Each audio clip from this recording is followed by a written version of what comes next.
सत्याग्रह के अलावा, आंदोलन के अलावा अब रास्ता क्या बचता है, कैसे पैसा मिलेगा? पैसा तो सहारा ने लूट लिया, जो संपत्ति थी उसको भी लगभग बेच दिया।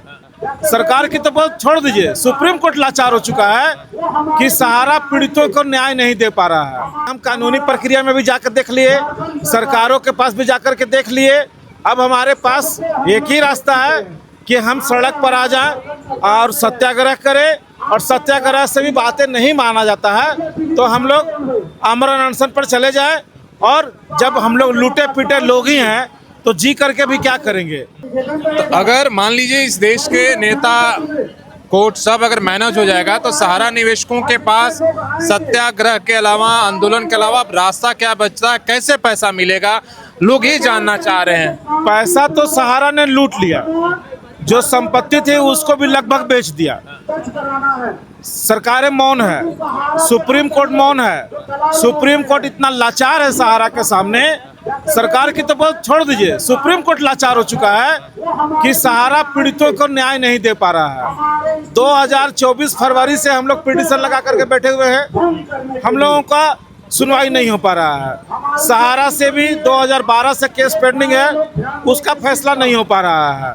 सहारा के प्रति जो जजमेंट दिया था सुप्रीम कोर्ट 2012 में कि रियल एस्टेट हाउसिंग बॉन्ड का भुगतान करो, सबको मालूम है कि उसने भुगतान नहीं करके ऑटो कन्वर्ट कर दिया।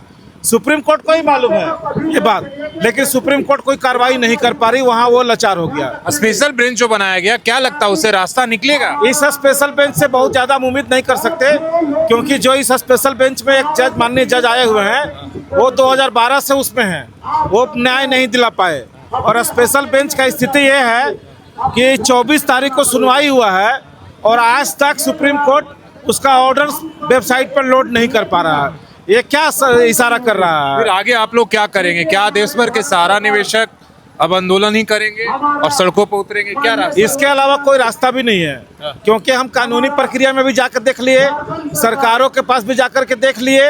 अब हमारे पास एक ही रास्ता है कि हम सड़क पर आ जाएं और सत्याग्रह करें, और सत्याग्रह से भी बातें नहीं माना जाता है तो हम लोग आमरण अनशन पर चले जाएं। और जब हम लोग लूटे पीटे लोग ही हैं तो जी करके भी क्या करेंगे। हम लोग आमरण अनशन करके अपना जान देते। कितनी बड़ी संख्या है सहारा निवेशकों का, इसलिए कि कई ऐसे चिट फंड कंपनियों ने, लेकिन सबसे बड़ा सहारा निवेशकों की कितनी संख्या है? देखिए, मैं सहारा को चिट फंड नहीं मानता, क्योंकि सहारा इंडिया को शुरू में लाइसेंस RBI दिया, रिजर्व बैंक ऑफ इंडिया। उसके बाद सहारा को लाइसेंस मिनिस्ट्री ऑफ कॉर्पोरेट दिया, जिसमें कॉमर्शियल और क्यूसॉप वगैरह चला।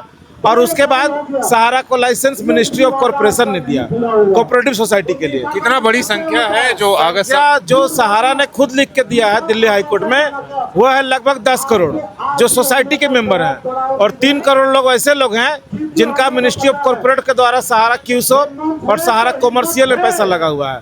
मतलब 13 करोड़ लोग हैं, जिसमें झारखंड के लगभग 1 करोड़ से ज़्यादा लोग हैं। चलिए, धन्यवाद बातचीत करने के लिए।